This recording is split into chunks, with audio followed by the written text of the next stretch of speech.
CBSE class 12 chemistry हमारा chapter है haloalkanes and haloarenes और उसमें हम टॉपिक कर रहे हैं रिएक्शन विद मेटल्स। उसमें ग्रिग्नार्ड रिएजेंट हम देख रहे हैं जो मेनली जिसके क्वेश्चंस आए हैं। अगला क्वेश्चन है question number 97। Explain the dipole moment of chlorobenzene is lower than that of cyclohexyl chloride. First part. Second part है alkyl halides though polar are immiscible with water. और इसका थर्ड पार्ट है Grignard reagent should be prepared under anhydrous conditions. यह question Delhi 2013 में 3 marks का आया था। एक बार आप इस क्वेश्चन को ट्राई करिए, फिर हम लोग आगे बढ़ते हैं। यहाँ पर हमारा जो पहला पार्ट है the dipole moment of chlorobenzene is lower than that of cyclohexyl chloride, ये पहले भी आ चुका है, तो ये इंपॉर्टेंट क्वेश्चन है, इसे आप ध्यान रखिएगा। क्वेश्चन नंबर 73 पार्ट 2 आप इसमें देख सकते हैं। अगला है alkyl halides though polar are immiscible with water, ये भी हमने देखा था, तो ये क्वेश्चन नंबर 86 पार्ट 2 आप देख सकते हैं। और तीसरा है Grignard reagent should be prepared under anhydrous conditions, water नहीं होना चाहिए, तो ये भी आप देख सकते हैं क्वेश्चन नंबर 95 में हमने पार्ट 2 में किया था। तो इसी के साथ हमारा ये टॉपिक पूरा होता है। अगला टॉपिक है topic number 7 nucleophilic substitution reactions of hello arenes. तो अभी तक हमने न्यूक्लियोफिलिक सब्स्टिट्यूशन रिएक्शंस किया था हेलो एल्केन्स का। अब हम न्यूक्लियोफिलिक सब्स्टिट्यूशन रिएक्शंस देखेंगे हेलो एरीन्स का।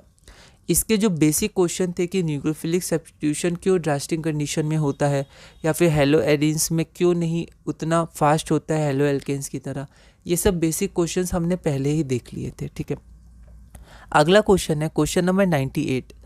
Out of CH3 whole thrice CBr and CH3 whole thrice CCI, which is more reactive towards SN1 and Y? Write the product formed when para-nitrochlorobenzene is heated with aqueous NaOH at 443 Kelvin followed by acidification. Why dextro and levo rotatory isomer of butane 2-ol are difficult to separate by fractional distillation? तो 3 part का आपके पास question है। यह question Delhi 2019 में 3 marks का आया था। एक बार आप इस क्वेश्चन को ट्राई करिए, फिर हम लोग आगे बढ़ते हैं।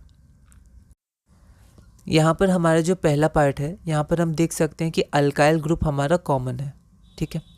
यहाँ पर हैलाइड में डिफरेंस है, तो हम ऐसा क्वेश्चन देखे हैं आई बेटर लिविंग ग्रुप होता है, तो ये SN1 रिएक्शन में जल्दी फास्ट रिएक्ट करेगा।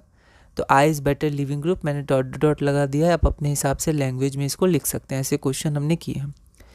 यहाँ पर ये हमारा न्यूक्लियोफिलिक सब्स्टिट्यूशन रिएक्शन है हेलो एरीन्स के लिए। पैरा नाइट्रोक्लोरोबेंजीन, ये बहुत इंपॉर्टेंट है कि जब क्लोरोबेंजीन में नाइट्रो लगता है ऑर्थो पे, मेटा पे, पैरा पे, ठीक है, तो आप इनके रिएक्शंस देखिएगा तो रिएक्टिविटी बढ़ती है ऑर्थो और पैरा के केस में, मेटा के केस में नहीं, ठीक है।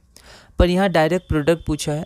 Write the product formed when para nitrochlorobenzene is heated with aqueous NaOH at 443 kelvin followed by acidification. तो ये हमारा पैरा नाइट्रोक्लोरोबेंजीन है, एक्वस NaOH, इसको हीट किया है पहले स्टेप में, फिर एसिडिफाई किया है, तो हमारे यहाँ OH सब्स्टिट्यूट हो जाता है, Cl की जगह OH सब्स्टिट्यूट हो जाएगा, तो ये हमारा आंसर हो जाएगा, ठीक है। अगला क्या है why dextro and लीवो rotatory isomers of butane 2-ol are difficult to separate by fractional distillation. Fractional distillation में क्या होता है, डिफरेंस इन बॉइलिंग पॉइंट के आधार पे दो कंपाउंड्स को, दो मिक्सचर को सेपरेट किया जाता है, ठीक है। तो यहाँ पर the dextro and लीवो rotatory isomers of butane 2-ol are enantiomers, ठीक है। ये क्या होते हैं, ये इनैंशियोमर्स होते हैं, mirror images which give opposite rotation, ठीक है। तो इनैंशियोमर्स क्या करते हैं, फिजिकल प्रॉपर्टीज़, मतलब उनकी जो फिजिकल प्रॉपर्टीज़ होती है, boiling point, melting point etcetera, ये सब क्या होती हैं, आइडेंटिकल, सेम होती हैं, ठीक है, या ऑलमोस्ट सेम होती हैं, ठीक है। तो क्योंकि उनके पास सेम बॉइलिंग पॉइंट होता है तो हम लोग उसको सेपरेट नहीं करेंगे क्योंकि डिफरेंस नहीं है। डिस्टिलेशन या फ्रैक्शनल डिस्टिलेशन, इसमें आपका डिफरेंस इन बॉइलिंग पॉइंट होना चाहिए जिसके कारण वो सेपरेट तो रहे, वेपर्स बनते हैं उनको अलग करते हैं और सेपरेट करते हैं, ठीक है। पर यहाँ क्योंकि आइडेंटिकल बॉइलिंग पॉइंट्स हमारे पास होता है, सेम होता है, ठीक है, या नियरली सेम भी लिख सकते हैं, पर NCERT में लिखा हुआ है एनैंशियोमर्स पोजेस आइडेंटिकल, सेम होता है, ठीक है, इसलिए मैंने यहाँ पर आइडेंटिकल लिख दिया है, सेम लिख दिया है, ठीक है। तो इसके कारण बॉइलिंग पॉइंट में डिफरेंस ना होने के कारण उनको हम लोग फ्रैक्शनल डिस्टिलेशन से सेपरेट नहीं कर सकते, क्योंकि फ्रैक्शनल डिस्टिलेशन का हमारा जो प्रिंसिपल है, अंडरलाइंग प्रिंसिपल, वो डिफरेंस इन बॉइलिंग पॉइंट ही है, ठीक है। तो ये हमारा थर्ड पार्ट पूरा हुआ। तो ये हमने पूरा किया, तीनों क्वेश्चन है ना। आप ध्यान रखिएगा, ये दोनों मतलब थोड़े नए थे, ये तो हमने पहले भी किया था, है ना। तो इस वीडियो में हमने क्वेश्चन नंबर 98 पूरा किया। अगली वीडियो में हम क्वेश्चन नंबर 99 करेंगे और इस टॉपिक में आगे बढ़ेंगे।